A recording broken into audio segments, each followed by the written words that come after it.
अस्सलाम वालेकुम, मैं हूं Syed Raza Biladi and welcome to the rising star academy.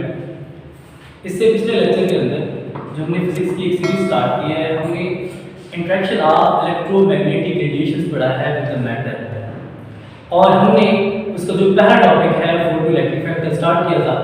ये लेक्चर फोटो इलेक्ट्रिक इफेक्ट का सेकंड पार्ट है, लिहाजा पहला लेक्चर देखना भी लाजमी है और सेकंड लेक्चर भी देखना लाजमी है, तभी जाकर आपके फोटो इलेक्ट्रिक के बारे में कंसेप्ट्स क्लियर होंगे।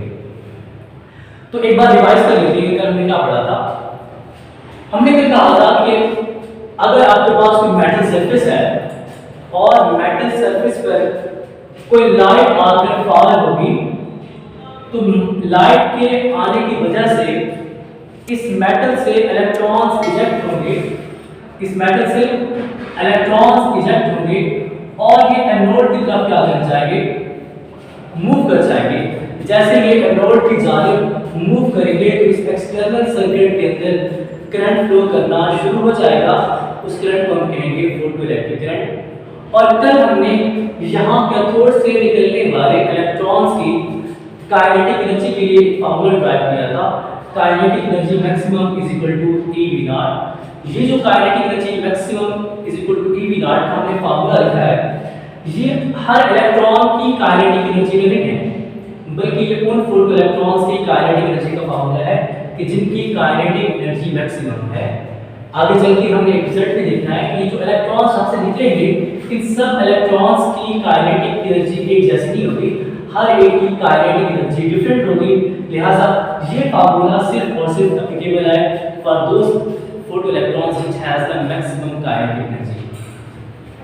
अब इनकी मैक्सिमम काइनेटिक एनर्जी निकालने के लिए हमने एनोड और कैथोड की आदि पोलैरिटीज चेंज की थी। हमने एनोड को नेगेटिव पोलैरिटी के साथ और कैथोड को पॉजिटिव पोलैरिटी के साथ कनेक्ट किया था। अब इस फोटो इलेक्ट्रिक इफेक्ट से हमारी क्या प्रेडिक्शंस है? हमारी प्रेडिक्शन से मुराद क्लासिकल थ्योरी ऑफ इलेक्ट्रोमैग्नेटिज्म की या इलेक्ट्रोमैग्नेटिक वेव्स की प्रेडिक्शन है, जो इससे पहले लाइट को माना जाता था एज अ वेव। अब अकॉर्डिंग टू मैक्सवेल जो ये प्रेडिक्शंस हैं अबाउट दीस फोटो इलेक्ट्रॉन्स, इन फोटो इलेक्ट्रॉन्स की तादाद के बारे में और इन फोटो इलेक्ट्रॉन्स की काइनेटिक एनर्जी के बारे में, तो वो चार प्रेडिक्शंस हैं। सबसे पहली प्रेडिक्शन आप देखिए, kinetic energy maximum of photo electrons depends upon the intensity of the light. कि जो फोटॉन्स की जो इंटेंसिटी है, अगर ये ज्यादा होगी, अगर कमिंग लाइट की इंटेंसिटी ज्यादा होगी, तो जो इलेक्ट्रॉन्स निकलेंगे उनकी काइनेटिक एनर्जी भी ज्यादा होगी। ये प्रेडिक्शन अब सही होती है या गलत होती है, इस पर हम आगे चल के बात करेंगे, लेकिन ये किसकी प्रेडिक्शन है? क्लासिकल फिजिक्स की प्रेडिक्शन है। अगर लाइट जो आएगी, अगर उसकी इंटेंसिटी ज्यादा है, अगर वो लाइट ज्यादा ब्राइटर है, उसके अंदर नंबर ऑफ फोटॉन ज्यादा है, तो जो इलेक्ट्रॉन्स निकलेंगे उनकी काइनेटिक एनर्जी भी क्या होगी? ज्यादा। सेकंड प्रेडिक्शन क्या है? Photo electric currents magnitude depends upon the frequency of light. कि जो यहाँ से फोटो इलेक्ट्रॉन्स निकलेंगे, जो इलेक्ट्रॉन्स यहाँ से इजेक्ट होंगे, उनकी तादाद फोटो इलेक्ट्रिक करंट वो डिपेंड करेगा फ्रीक्वेंसी ऑफ लाइट। अब इसके बारे में हम देखते हैं कि ये प्रेडिक्शन सही है या गलत है, लेकिन उन्होंने कहा था अकॉर्डिंग टू क्लासिकल फिजिक्स कि अगर फ्रीक्वेंसी क्या होगी? ज्यादा होगी, तो निकलने वाले फोटो इलेक्ट्रिक करंट की तादाद भी क्या होगी? ज्यादा। और थर्ड प्रेडिक्शन ये थी कि photo electric effect is possible for any value of frequency. आप कोई सी भी लाइट लेके आ जाए, उसकी फ्रीक्वेंसी कुछ भी हो, आप उससे फोटो इलेक्ट्रिक इफेक्ट का फिनोमेना करवा सकते हैं, लेकिन ये आगे चल के ये बात गलत साबित हो जाती है। इसके बाद आती है फोर्थ प्रेडिक्शन। फोर्थ प्रेडिक्शन है कि there might be a time lag between falling of light and ejection of electrons. कि यहाँ पर आपने एक मोनोक्रोमैटिक लाइट जो सोर्स लिया है, मोनोक्रोमैटिक उस सोर्स को कहते हैं कि जिसके अंदर तमाम फोटॉन्स की वेवलेंथ एक जैसी हो, फ्रीक्वेंसी एक जैसी हो, उन्हें हम कहते हैं मोनोक्रोमैटिक। अब according to this classical physics आप लाइट को फॉल करवाएंगे और यहां से क्या निकलेंगे? इलेक्ट्रॉन्स निकलेंगे। तो अकॉर्डिंग टू क्लासिकल फिजिक्स इसमें कोई टाइम लैग हो सकता है, यानी आप लाइट फॉल करवाएंगे, मुमकिन है कि आप लाइट फॉल करवाते रहें, उसके बाद क्या करें? यहां से इलेक्ट्रॉन्स इजेक्ट हों, फॉर इलेक्ट्रॉन्स मुमकिन है कि वहां से ना निकले। ये चार प्रेडिक्शंस हैं, ये हमारी क्लासिकल फिजिक्स में बताती है। अब हम इसी ही सेटअप की मदद से हम अपने कुछ एक्सपेरिमेंटल रिजल्ट्स देखते हैं। क्या एक्सपेरिमेंटल रिजल्ट्स भी वही हैं कि जो कि हमारे एक्सपेक्टेशंस हैं इस एक्सपेरिमेंट से। तो एक्सपेरिमेंटल रिजल्ट्स के लिए मैंने ग्राफ ड्रा करना है between potential and frequency. Potential कौन सा? वो पोटेंशियल जो आपके इस कैथोड और एनोड के दरमियान अप्लाई किया हुआ है, और फ्रीक्वेंसी वो फ्रीक्वेंसी है जिसकी आप लाइट इस्तेमाल करते हैं। आपको पता है कि इलेक्ट्रोमैग्नेटिक रेडिएशन की भी फ्रीक्वेंसी डिफरेंट होती है, लिहाजा ये उनकी फ्रीक्वेंसी में और इसके दरमियान है फोटो इलेक्ट्रिक करंट के दरमियान क्या कर सकते हैं, एक ग्राफ ड्रा कर सकते हैं। अब जो पहला ग्राफ हम बनाने वाले हैं वो है for the same frequency and the different intensities. आप जो भी लाइट लेंगे उन दोनों की फ्रीक्वेंसी में कोई फर्क नहीं होना चाहिए, उन दोनों की वेवलेंथ में किसी किस्म का फर्क नहीं होना चाहिए। हाँ, अलबत्ता उनकी इंटेंसिटीज डिफरेंट हो सकती हैं। इंटेंसिटी से मुराद इन फालिंग फोटॉन्स की तादाद है, कि number of photons passing through unit area, ठीक है, यूनिट टाइम, ये उसकी क्या कहलाती है, इंटेंसिटी है। अब जब हमने ग्राफ बनाया तो अकॉर्डिंग टू क्लासिकल फिजिक्स अगर इंटेंसिटीज डिफरेंट होंगी, अगर इंटेंसिटीज क्या होंगी, डिफरेंट होंगी, तो जो फोटो इलेक्ट्रिक करंट निकलेगा या जो हमारे पास फोटो इलेक्ट्रिक करंट है उस पर कोई फर्क नहीं पड़ना चाहिए। लेकिन जब हमने ग्राफ देखा, हमने ग्राफ ड्रा किया पोटेंशियल के दरमियान में और इसके दरमियान में फोटो इलेक्ट्रिक करंट के दरमियान। ये इंटेंसिटी 1 है, ये इंटेंसिटी 2 है। जैसे कि यहां पर आप नजर भी आ रहा होगा कि intensity 2 is greater than intensity 1। जो मैंने इधर रेड कलर के साथ शो करवाया है, फोटॉन्स की इंटेंसिटी ज्यादा है, जो ग्रीन कलर वाले हैं इनकी पोटेंशियल जो इंटेंसिटी है वो क्या है, कम है। लेकिन जब हमने ग्राफ ड्रा किया तो स्टॉपिंग पोटेंशियल जो V0 की वैल्यू है, स्टॉपिंग पोटेंशियल की वैल्यू के बारे में हमने पिछले लेक्चर में डिस्कस किया था कि वहां पर फोटो इलेक्ट्रिक करंट क्या हो जाएगा, जीरो हो जाएगा। तो ये है स्टॉपिंग पोटेंशियल। अब चाहे इंटेंसिटी ज्यादा हो या इंटेंसिटी क्या हो, कम हो, दोनों इंटेंसिटीज के लिए जो आपके पास स्टॉपिंग पोटेंशियल है उसकी वैल्यू चेंज नहीं होगी। अगर हम यहां पर देखें तो हम काइनेटिक एनर्जी मैक्सिमम का अंदाजा किससे लगाते हैं, स्टॉपिंग पोटेंशियल से, जिसके लिए स्टॉपिंग पोटेंशियल जितना ज्यादा होगा इसका मतलब है कि उनकी इलेक्ट्रॉन्स की, इजेक्टेड इलेक्ट्रॉन्स की काइनेटिक एनर्जी भी ज्यादा है। अब दोनों सूत्रों के अंदर चाहे इंटेंसिटी ज्यादा है चाहे इंटेंसिटी कम है, दोनों सूत्रों के अंदर स्टॉपिंग पोटेंशियल की वैल्यू सेम आई है। लिहाजा अगर स्टॉपिंग पोटेंशियल की वैल्यू सेम है तो काइनेटिक एनर्जी मैक्सिमम दिख रहा है।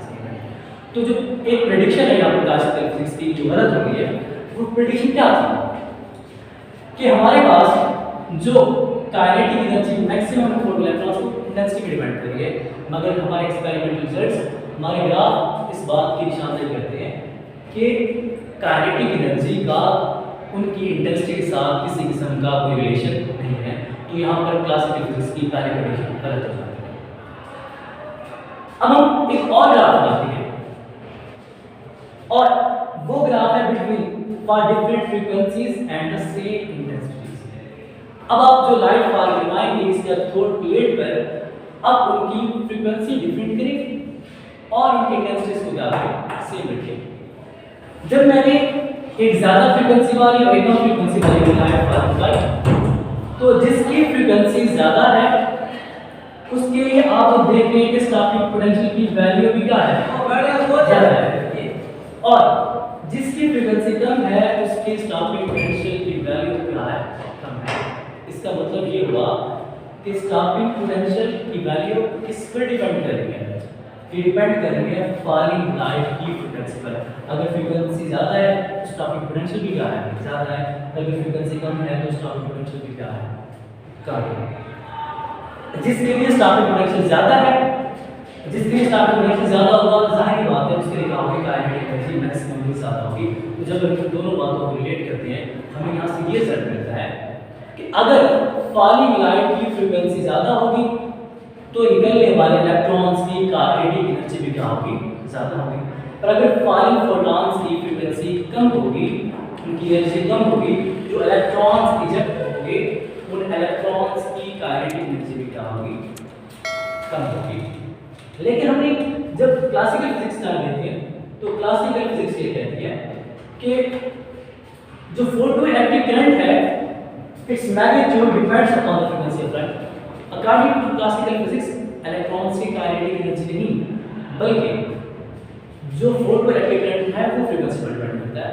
मगर इस ग्राफ में हमने देखा चाहे फ्रीक्वेंसी ज़्यादा हो चाहे फ्रीक्वेंसी कम हो, फोटोइलेक्ट्रिक करंट की जो वैल्यू है जिसको हमने IP कहा हुआ है, ये वैल्यू ज़्यादा फ्रीक्वेंसी के लिए भी नहीं है और कम फ्रीक्वेंसी के लिए भी नहीं है। तो यहाँ पर क्लासिकल फिजिक्स की सेकंड प्रेडिक्शन क्या होती है। जरा बात कर लेते हैं थर्ड प्रेडिक्शन की। क्या ये सही होगी? Photoelectric effect is possible for any value of frequency. According to classical physics आप कोई भी ग्राफ क्या करें, आप लाइट लाइन उसकी फ्रीक्वेंसी जो भी हो आप उससे फोटोइलेक्ट्रिक इफेक्ट करवा सकते हैं। मगर एक्सपेरिमेंटल फ्रीक्वेंसी में और जो इलेक्ट्रॉन्स हैं उनकी काइनेटिक एनर्जी में जब ग्राफ निकाला गया तो वो ग्राफ कुछ इस तरह का था। मैं इस ग्राफ को रेज करके एक और ग्राफ बना रहा हूँ, वो भी एक्सपेरिमेंटल ग्राफ है और वो है बिटवीन फ्रीक्वेंसी ऑफ लाइट और जो काइनेटिक एनर्जी मैक्सिमम है हमारे पास इसकी फोटो इलेक्ट्रॉन्स की। जब तो हमने ग्राफ बनाया तो ग्राफ कुछ इस तरह का था, ये एक्सपेरिमेंटल ग्राफ है। अब आपको पता है कि यहाँ पर फ्रीक्वेंसी क्या कर रही है, इंक्रीज कर रही है in the positive x axis. अब फ्रीक्वेंसी बढ़ तो रही है मगर यहाँ पर आप लोग देखेंगे तो इलेक्ट्रॉन्स की काइनेटिक एनर्जी मैक्सिमम क्या है, बिल्कुल है नहीं, क्योंकि वहाँ से किसी किस्म के इलेक्ट्रॉन्स इजेक्ट भी नहीं होंगे। मगर एक खास फ्रीक्वेंसी है कि जिस फ्रीक्वेंसी पर वहाँ से इलेक्ट्रॉन्स इजेक्ट होना शुरू हो जाएंगे, उस खास फ्रीक्वेंसी को हमने कल कहा था सूटेबल फ्रीक्वेंसी। आज उसका हम बाकायदा नाम बताते हैं, उसका नेम है बेटा थ्रेशोल्ड फ्रीक्वेंसी, या जिसको हम क्या कहते हैं कट। अब हमने जब ये ग्राफ देखा तो हर फ्रीक्वेंसी पर जो है वो फोटोइलेक्ट्रिक का फिनोमेना नहीं हो रहा, बल्कि एक खास फ्रीक्वेंसी है जहाँ पर फोटोइलेक्ट्रिक का फिनोमेना हो रहा है। इस कम से कम फ्रीक्वेंसी को हम कहते हैं थ्रेशोल्ड फ्रीक्वेंसी। इसकी हमने डेफिनेशन लिखनी है आज, थ्रेशोल्ड फ्रीक्वेंसी ये वो मिनिमम फ्रीक्वेंसी है कि अगर आप इससे कम फ्रीक्वेंसी की आप लाइट पास करवाएंगे तो किसी किस्म का फोटोइलेक्ट्रिक इफेक्ट नहीं होगा। The minimum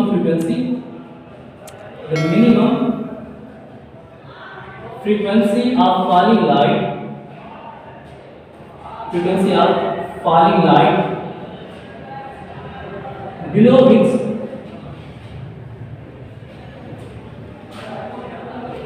no photoelectric